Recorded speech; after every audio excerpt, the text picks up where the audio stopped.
are our little chemical compositions that make us change.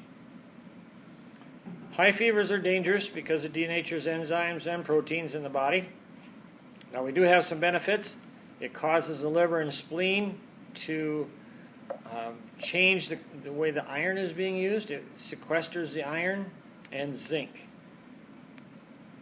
So these are needed by the microorganisms, and so we kind of take those things out. Increases metabolic rate and speeds up repair for areas. So fever is good. Remember, any chemical reaction, not most any chemical reaction, I should say, if you increase the temperature, increases the rate of that reaction. So what we're doing is we're trying to increase the metabolism, increase the temperature, and the little bacteria are very sensitive to temperature changes. So we have adaptive defenses. These are adaptive immune responses. This response is very specific. It is systemic, and it has memory. We have two types. We have humoral, which is antibody-mediated. Antibodies are little markers that we place upon pathogens that help us to kill those pathogens, help us identify them. And then we also have cellular immunity, which are cellular-mediated. So we'll talk a little bit about each one as we go along. But first, let's talk about antigens. Now, an antigen is anything that comes into the body that our body reacts to. It could be pollen, it could be a pathogen, bacteria, viruses, prions. Any of those things can come into the body, and we're going to mount a reaction. Something foreign, something that's not supposed to be there. That's an antigen.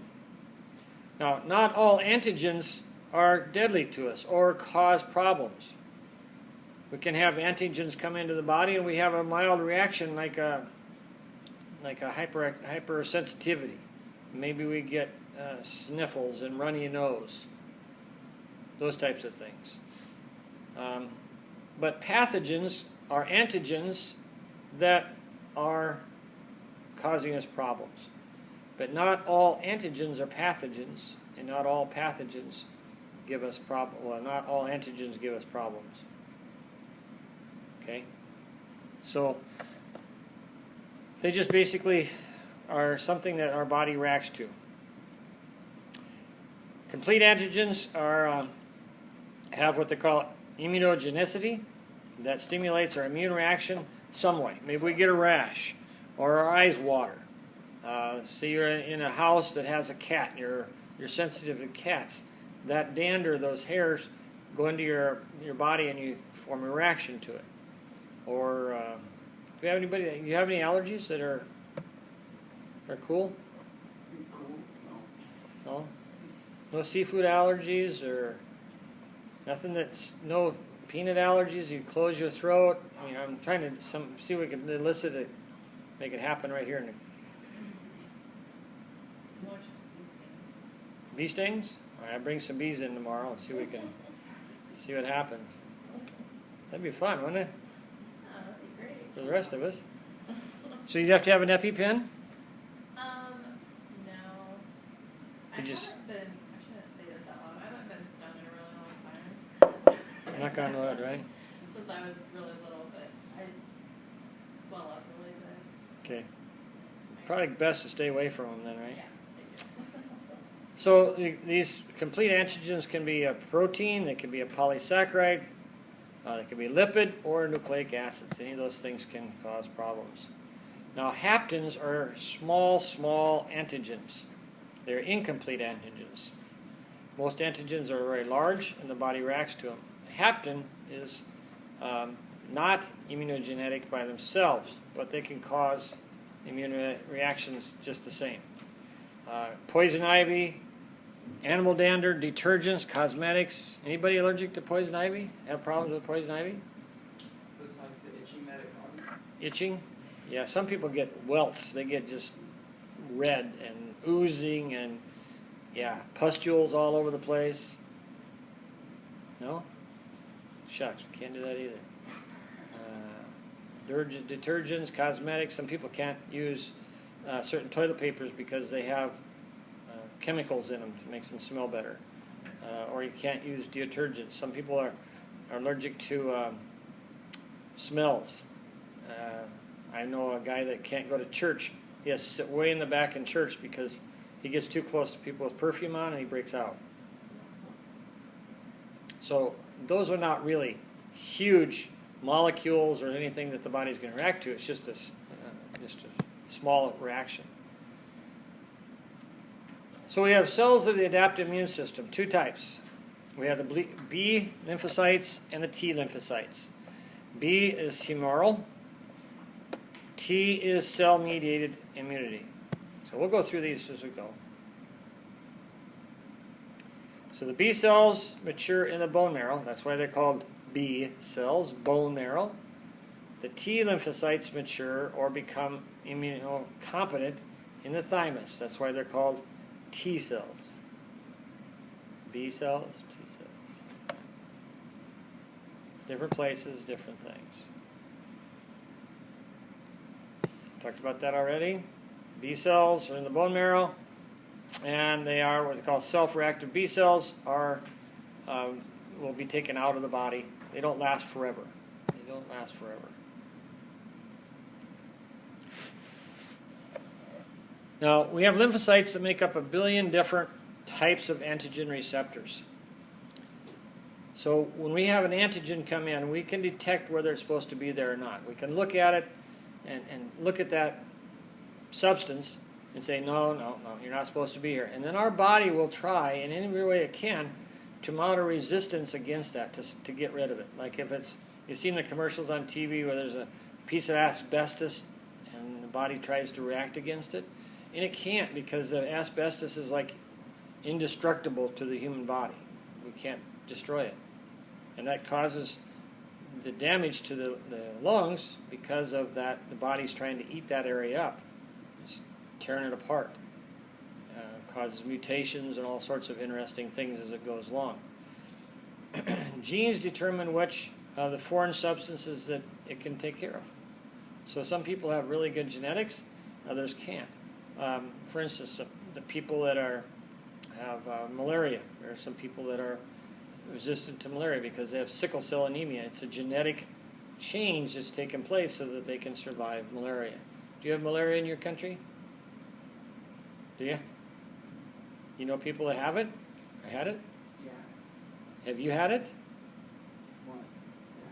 Yeah. Once? Yeah. Well, that's not too good. We don't want that to happen. So we have these antigen-presenting cells, APCs, okay? They engulf antigens. Then they present the fragments of antigens to be recognized by the T cells. So these are cells that grab hold of these antigens and say, hey, see what I got? Hey, come on over here and eat this thing. Okay? Let's take it out. So they're just kind of holding it in place. They're not really dissolving it. They're not doing most of this. So we have dendritic cells that are going throughout our immune system. And then we have the macrophages in the connective tissue. And then we have B cells that all work together with this. These are all different ones. This is what they would look like. Okay, not all cells are round. You know, we always draw pictures of cells that are round and square, like plant cells, but they're not always that way. They have long projections on them, and they are out smelling and feeling the environment. Anything that's not the way it's supposed to be, then it takes over and eats them up. But, yeah, there's very differences. Humoral immunity response. This is basically an antigen challenge. The first encounter between an antigen and immunocompetent lymphocyte, what happens is that the body will respond to that. So we have these lymphocytes that are immature, and eventually they mature, and when they first come in contact with something, it makes them immunocompetent. They switch them on, so they become killers. So they're floating around, being nice little kids, sort of like, kids in a playground, and all of a sudden you flip a switch and they're ready to kill. It's kind of a bad scenario, right? Kids in a playground killing, not too good. It's just the opposite of what usually happens lately, right? If the lymphocyte is a B cell, then the antigen provokes the humoral response and antibodies are produced. So one of them, we attack it and kill it.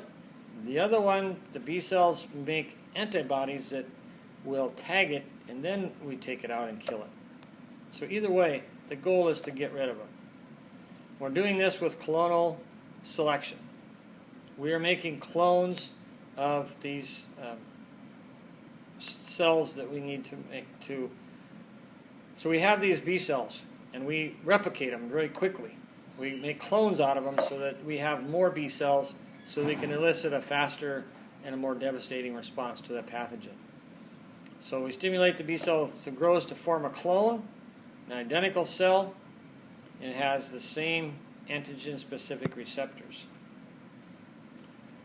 So most of the clone cells become plasma cells, and they secrete antibodies at the rate of about 2,000 molecules per second for 4 or 5 days.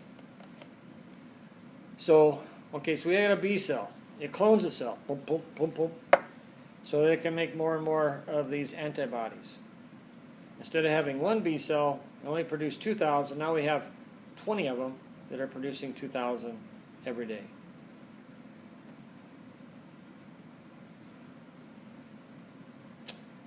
So we also have secreted antibodies circulate in the blood or the lymph. They bind to free antigens, and they mark the antigens for destruction. And that's the most important part with the antibodies. They really don't destroy. They don't destroy things, but they create a marking system. So when we say that we create antibodies against the disease, we're only creating those markers, and they float around the body forever. Once you create an antibody for something, it's there as part of your memory system and your circulatory and your immune system. You'll never get that disease again. Okay? So now, the other day, we talked about, I gave you a scenario, and I asked you to think about it. If I take you to Antarctica, and I throw you in an igloo with sterile food, sterile water, by yourself, will you get sick? Sam says yes. You say yes? Okay. What do you think? Lucas, what do you think? Say no. No? Shelby? Yes? Good. 2-1 so far.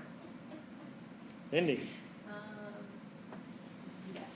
I know you guys thought about this all weekend.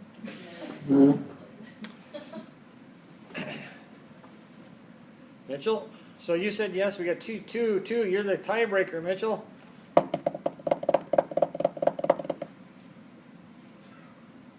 Don't look at her. She's already said something. I feel like you could still get sick. How?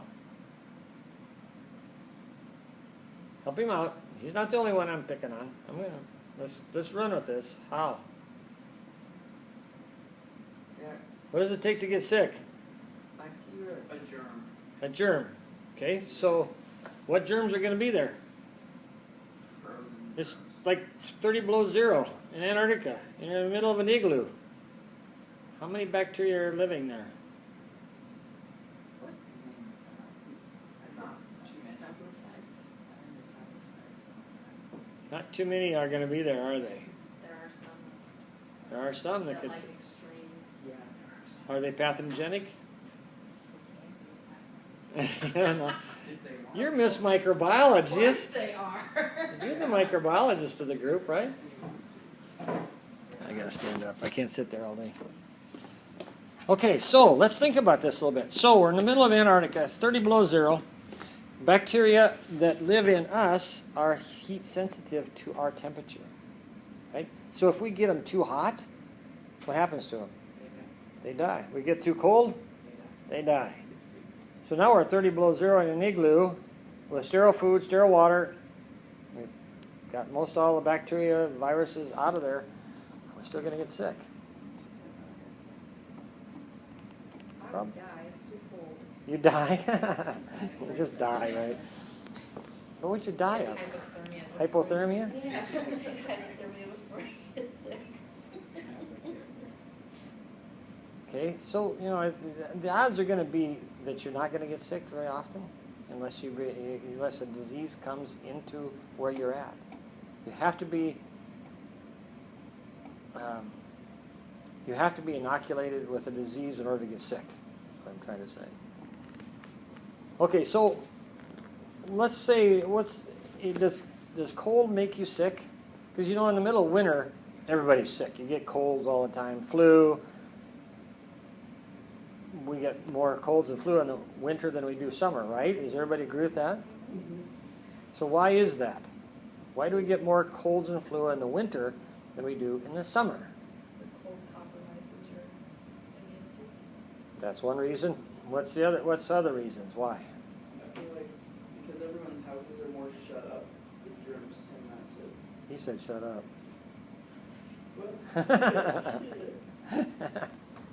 Like all the houses are more closed and there's less air flowing through the houses and it just gets stuffy. Okay. It really gets trapped inside. Yeah, not only are we inside in our house, but where are we inside everywhere else, right? We don't hardly go outside. It's just from person to person to person. Yeah, you go to church or you go to a school function and there's 1,000 people coughing and wheezing all over you, and you can't get away from them. In the summertime, you're out and about, you get your windows open, things like this. So, yeah, there's a big difference. But the cold, actually, in itself, does not make you sick. It, like Lindy said, it compromises your immune system, and it makes it so that your immune system allows this to happen a little bit easier. They did a study where they took a group of young men, put them in shorts, put them in this glass container, like a little glass room, and then dropped the temperature down to like 32 degrees and made them stay there for an extended period of time. What? They came out all cold and blue, right? But nobody got sick. So they did the same experiment. I don't know why the guys would do it twice, but they did the same experiment and they put somebody in there with the virus. They had the sniffles, and almost all of them got sick. Right? So cold in itself does not make that happen. Cold in itself doesn't make it so that you actually don't get sick either. As long as there's someone breathing on you, you can get sick no matter how cold it is. As long as that gets to you and it's still alive, you can harbor that pathogen and you can get sick from it. Okay? So you guys figured that out pretty easy. Clones that don't become plasma cells become memory cells, and they remember things for the rest of our lives. Now, they don't know that this is actually true for sure, that we have immunity for the rest of our lives. If you live to be 120 years old, we don't know if it's still in effect at that point, or if your immune system kind of gives up after a while and says, I haven't seen this for 100 years. I'm just going to quit looking. You know? I don't know. We don't really know that. Because we don't have a lot of data on people that live over 100 years old. Makes a big difference. They mount a future response to the second inoculation. So once you become sick with something, our body produces antibodies that will remember the disease that came in and you overcame. Once you've gotten over this disease, you have a memory towards that disease, and you'll never get sick from that disease again. So if swine flu comes around now, you'll never get sick from it 10 years from now, if it's the same swine flu. If it mutates, that's a different story. So here in this little diagram, we have a nice little antigens here. This is something that comes into the body. It could be a pathogen. It could be just a piece of dust or pollen. The body sends, it goes up to it, takes a look at it, smells it, checks it out, and it says, you're not supposed to be here. So right away, it starts to mount a reaction. It reproduces. It produces B cells. It activates the B cells for response. They form clones that are exactly like them. And they can either make into memory cells or plasma cells.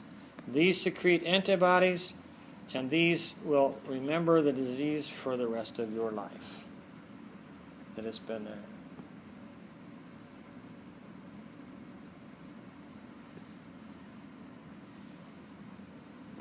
That's not fascinating about that. You thought what was red? Not how fascinating is what fascinates. I think they want to see. Well, sort of. We have immune response recurs. Okay, so we were talking about this. Once you get sick, you'll never get sick again. Yeah.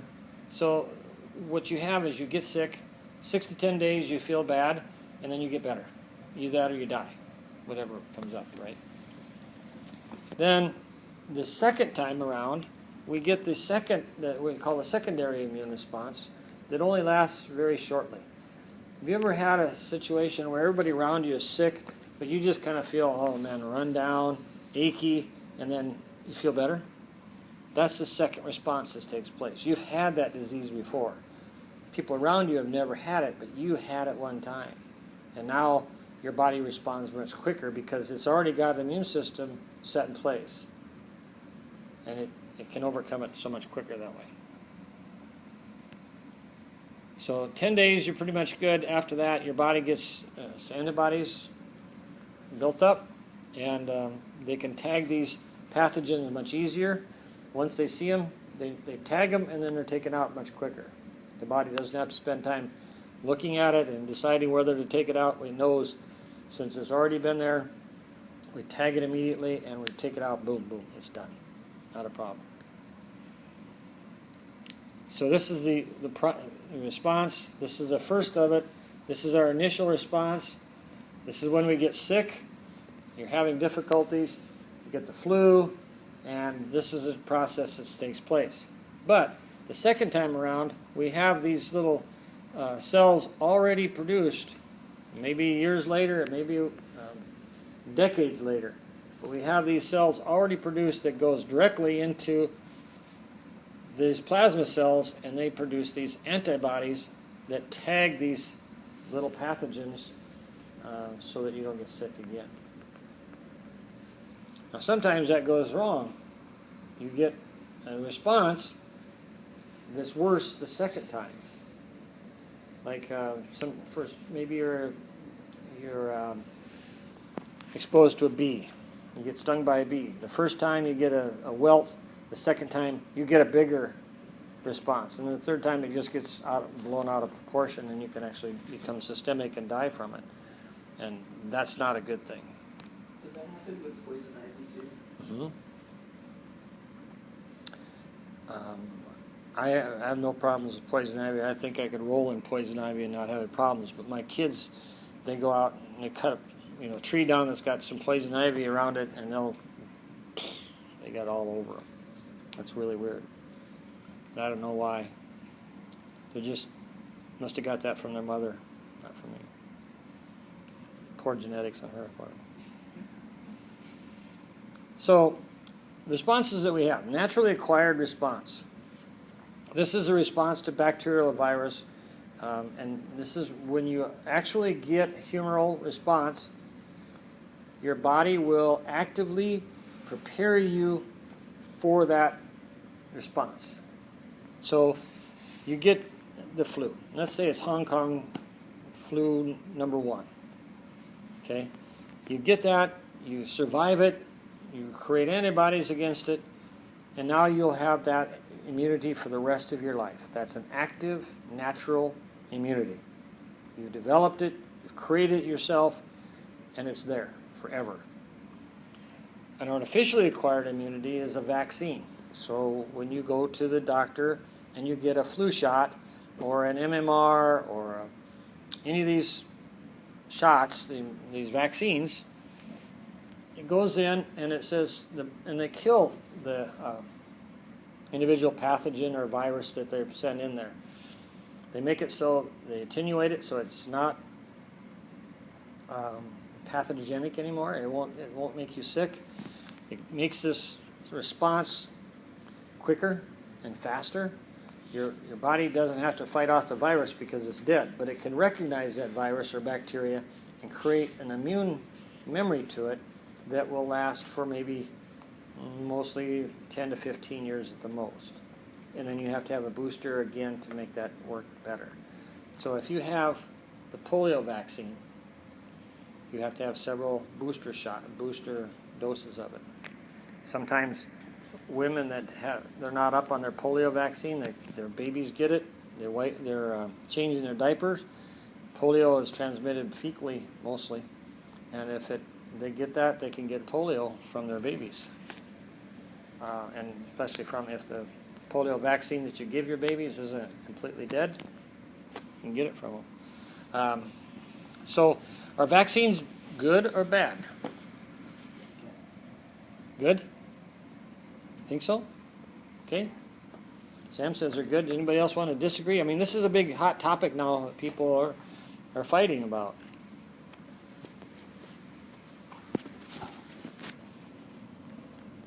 They don't make you have a second head or your leg fall off or anything? No? So everybody agrees that vaccines are good? Have you seen the one where the girl had supposedly got a vaccine and she couldn't walk? But if she'd almost fall over if she's walking, but if she ran, she was fine. Or if she walked backwards, she was fine. Did you see that one? No. That doesn't make any sense. I gotta see if I can find it now. That doesn't make any sense. They spare us, we don't get the disease. Supposedly, you put the vaccine and it's a dead virus or a bacteria. We react to it without getting sick, and then we create an immunity so that we don't get sick eventually. That's the whole premise behind it. Now, they make the vaccines, and a lot of times in chicken eggs. They'll inject it into the chicken eggs, and it creates a vaccine for us, and that can cause problems for some people. So, yeah, there are some things that don't work very well. The B cells are not challenged by antigens, so memory does not occur. Sometimes, but we have naturally acquired. These are types of immunity that we get from our mother. So when you are born, you have basically a clean slate. The only immunity that you have, because you haven't been in contact with anything, is from your mother's milk and from what your mother gave you before you were born. So it's really beneficial if you can have the kids nurse. It gives them a head start on immunity. Artificially acquired, this is again snake bite, venom from spiders, like the brown recluse spiders. They have, most hospitals now have a serum that they give you if you get bit by one of them. And that happens in Iowa. This part of Iowa has brown recluse spiders. We don't have black widows, but we do have some nasty spiders. These artificially acquired ones, though, don't last.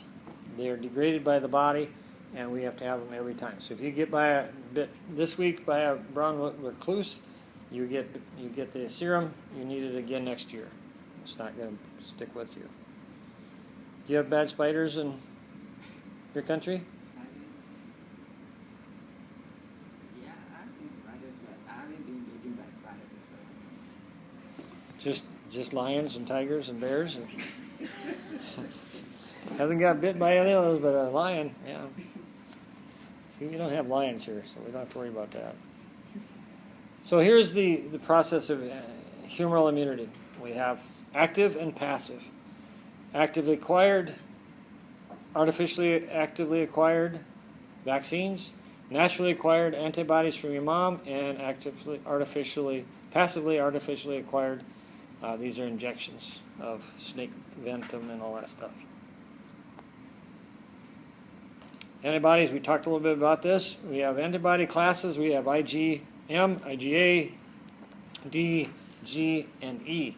They all take on different characteristics in the body, and they bind with specific antigens as they go through. IgM is more responsible for, this is the agglutination agent, so if you give someone the wrong blood, it comes into effect with this.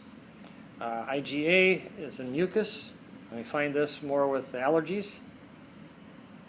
Things that get into the system, you breathe it in, they affect the response. IgD, these are attached to the surface of B cells, and they are more of an in-depth process. And IgG crosses the placental barrier with those antibodies. IgE is more for allergies and parasitic infections, along with eosinophils. We'll notice that a lot of times with parasites. 70% of the world's population have parasites. So 70% of us could have parasites. It's not so much in this country, but other countries there's a lot more possible, probable. Right? Do you have parasites in your country? I don't know about that. You don't know about that? Parasites would be there. Parasites are nasty little things because you can get them in food that's unprepared, out of dirt, a lot of different places. So, that's in the United States. We cook our foods probably more than a lot of other countries do, and that helps us quite a bit. But some people eat raw food, even in the United States, so they can get parasites. You eat raw pork, you get trichinosis, and that's a parasite that can affect your heart and get into your muscles, and nasty little critter. So antibodies inactivate and tag antigens. That's all they do. They just attack them with these little tags, and then the macrophages come in and clean them out. So we have these processes that take place. We call it neutralization. We have an antigen-antibody complex, and these undergo phagocytosis. Phagocytosis of the antigen that comes in. Agglutination, clumping of the mismatched blood cells. This past weekend we went to a place that was called a SimLab, and they have simulators for nurses and doctors that want to learn how to do things without killing a patient. So they have these mannequins. Highly preferred. What's that? Highly preferred. Not. Yes, we don't want to kill too many people unless we have to, unless we get to. Something like that. So they have, and this place is really cool because they had women, they had men, they had kids, babies, and they're all mannequins that are kind of like robots. They're laying in bed, they have a hospital bed, they're laying there, and they'll come up and you'll talk to them just like you would a patient. And they'll talk back to you. They're like, my stomach hurts, in a weird voice, yeah? And you go, oh really? What else is going on? And all the while there's one of your instructors is in the room, like a room that you can't see in. It's got a one-way mirror. So they'll talk back to you. Oh, I ate something bad or something. They just keep on going. Then you have to do an assessment to find out what's going on with them, and then and all of a sudden they'll start turning blue. They can trigger that. Or they'll start shaking like they're in a spasm. And you go, oh my gosh, what's happening? So it's all a simulation, and see how you react. And then after that, they talk about what happened with it.